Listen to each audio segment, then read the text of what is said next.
Hello there, all my fellow patriots. Welcome back to my channel. My name's Angela Box, and you're watching Angela's Soapbox, where I say what you're thinking and have a lot to say today. And because I don't live in a Muslim country, I can still say it. I mean, not all, but at least on my channel. More on that later. Before we begin, as always, I have a dedication, a long-distance dedication to make today's sea turtle murdering plastic straws dedicated to that skank Chelsea handler. And I'll explain more why later. Fantastic. Before we begin though, please make sure to subscribe to the channel, like this video, tell your friends, smoke signals, all the other stuff YouTube wants you to do. Spread it far and wide, patriots. This week's article in angelasoapbox.com and redpillpundit.com is called "Triggering the Left is Our Sacred Duty." And I'm going to link it down below. Please read it. Again, thank you for the support in advance. But I want to really talk about that when we talk about triggering leftists, because they are very easily triggered. And I do believe it's our job as patriots to stick it to them every day as much as humanly possible. So we're going to talk about that. We're going to talk about why Chelsea Handler got under my skin. That's funny. Triggered her real good, evidently. And then finally, we're going to talk about the first day of the impeachment farce. So buckle up, get your Diet Coke, and let's begin. Now, some of you know that it's almost the 5-year anniversary of when my life completely changed forever. And I'm not going to get into everything that happened to me. But suffice it to say, I was a school teacher. I was doing a political talk show on my own time. It was very rowdy, ribald, over the top, kind of like me. Yeah, it is what it is. Anyway, but I was doing this on my own time, and somehow a local reporter, got wind of it. And so they decided to do a story on me, because God forbid you be a conservative and a teacher. Never brought it into my classroom, never did anything of the sort.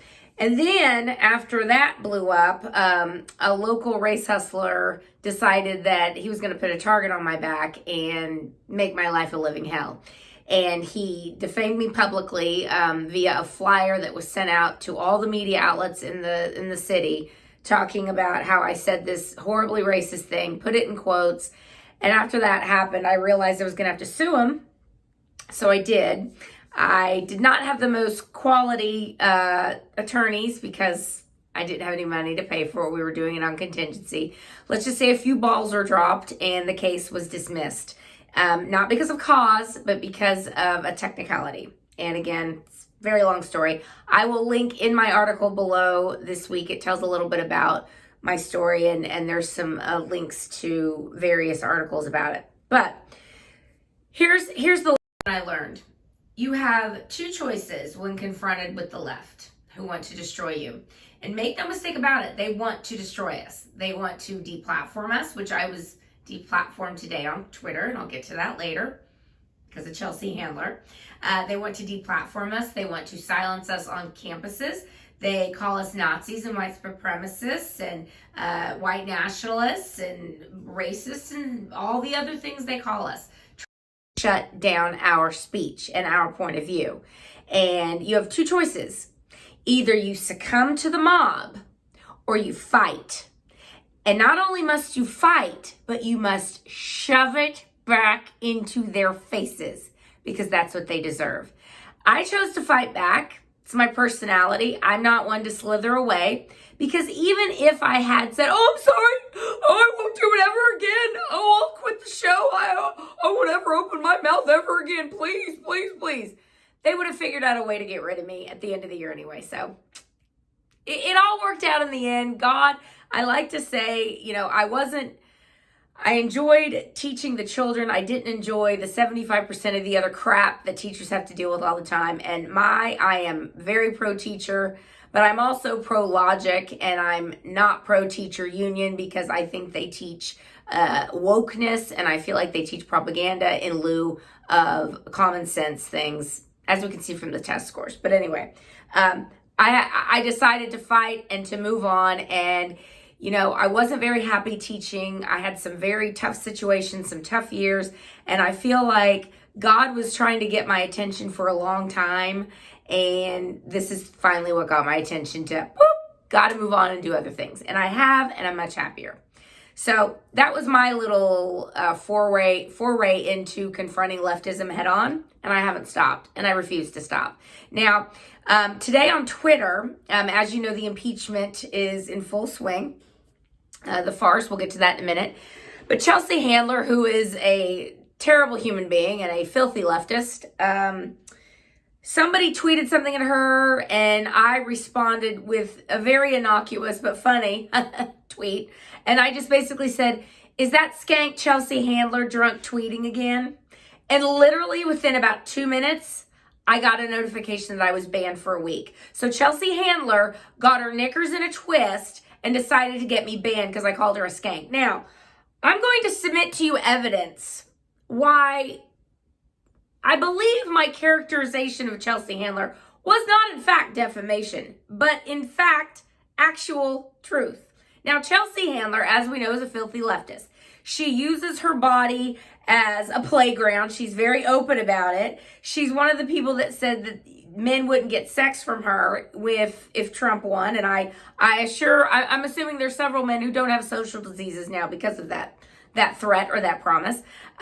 She flounces around naked on Instagram and Twitter and all over the place. And they always have to put the thing on her boobs so you can't see her lady bits. She talks about how much she loves alcohol and loves partying and loves drinking. So I submit to you, ladies and gentlemen of the jury, she's a skank. Now, the Twitter Gestapo will not agree with me, but I really don't care because she's a skankity skank. Moving on. Now, when we talk about triggering the left, no one did it better last week than Donald Trump Jr. I don't know what his middle name is.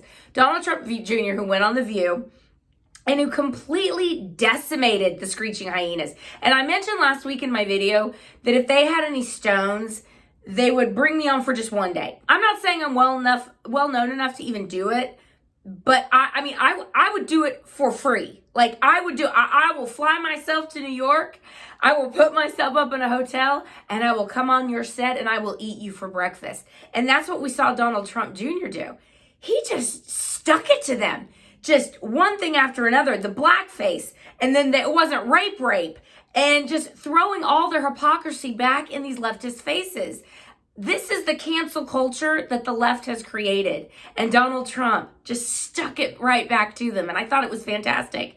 But this is why they don't have conservatives on. This is why they would never have someone like me be a permanent host. They'll have people like Milquetoast Abby Huntsman and May I Have Another Cheeseburger Meghan McCain, whose father, by the way, was one of the architects of bringing the whole Christopher Steele farce to the fore. They'll have them on. But they would never have someone like me on. And they'll certainly never have Don Jr. on again because he showed just what happens when you push back. And that is our duty to do today. Donald Trump has shown us the way how to push back. But it's up to all of us, patriots and people who are maybe on the fence but really don't like all this shutting down of speech. If you don't like what's being done to your president, you don't like what's being done to you. And that is the bottom line. Because when they come after Trump, they come after us. And we have two choices. We either cower in the corner and we say we're sorry and we won't tweet anymore and we won't write anything that makes you mad and oh, please love us, which they won't love you. They can't stand us.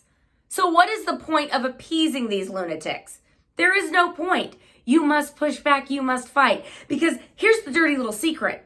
Conservatives have facts on their side. Liberals have insults and BS talking points and fake science from man-made climate change and the belief that gender is something you can choose, which is absolutely insane.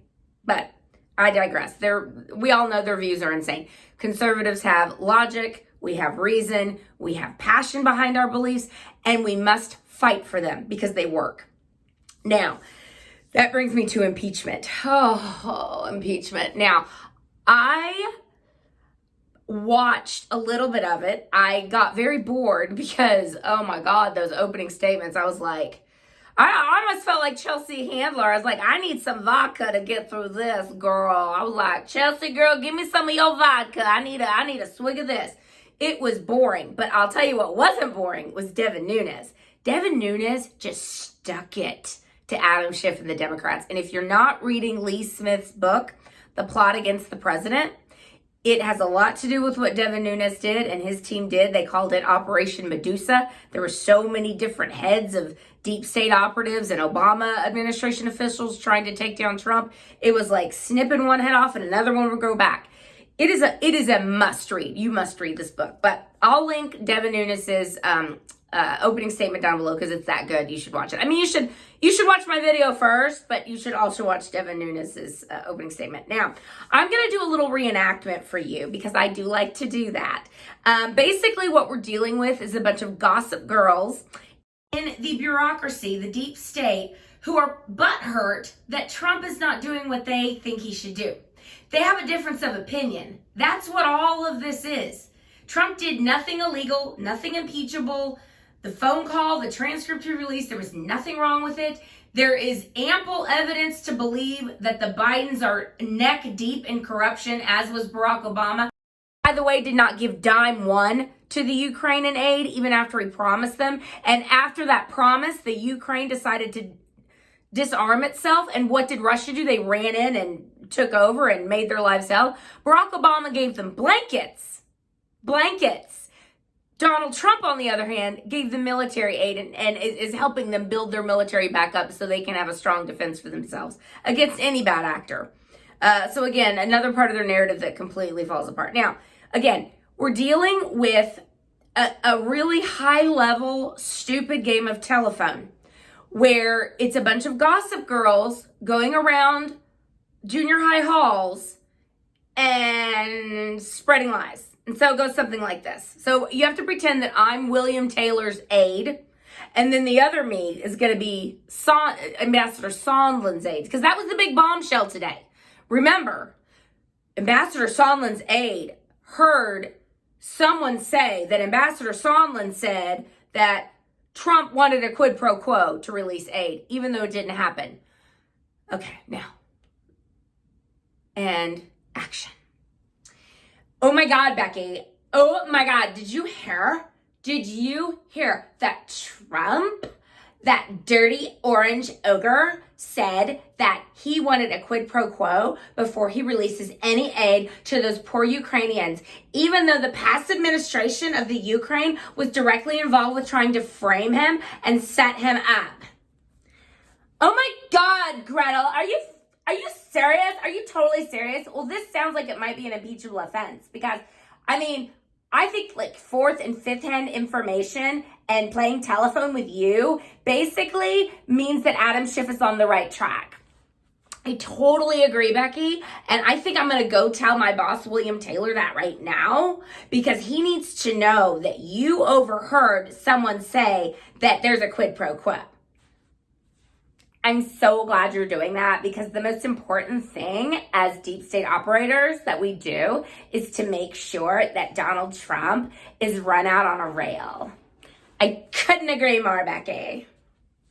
And scene.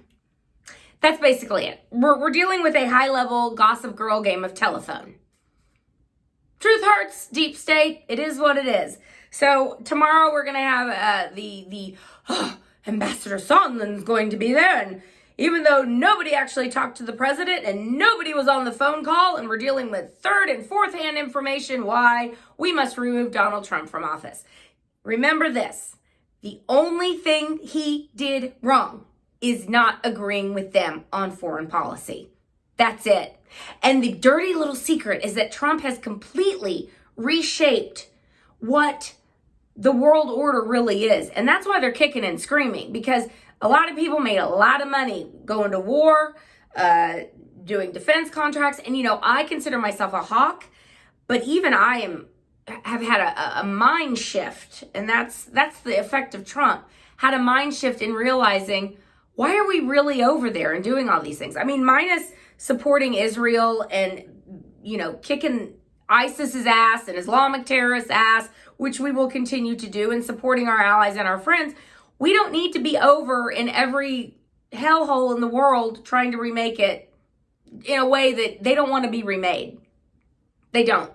As we can see from the migration in Europe, they're not acclimating very well to Western civilization. As I like to say, hashtag save Western civilization. But hopefully some of those people can start migrating back to Syria and the places from which they came, and Europe can slowly get back to normal, although I think that genie is out of the bottle. They're just going to have to get rid of their horrific leaders and clamp down on immigration and put a stop to importing people who want to kill you. That would be helpful, or who have no desire to assimilate into your culture at all. But that's pretty much it today. I'm very annoyed that Twitter has decided to ban me for a week for basically just telling the truth that Chelsea Handler is a skankety skank, and I have very little faith that they'll allow me back on. And so far, Facebook has not banned me, but give them time. Their fascist tendencies will come out, especially if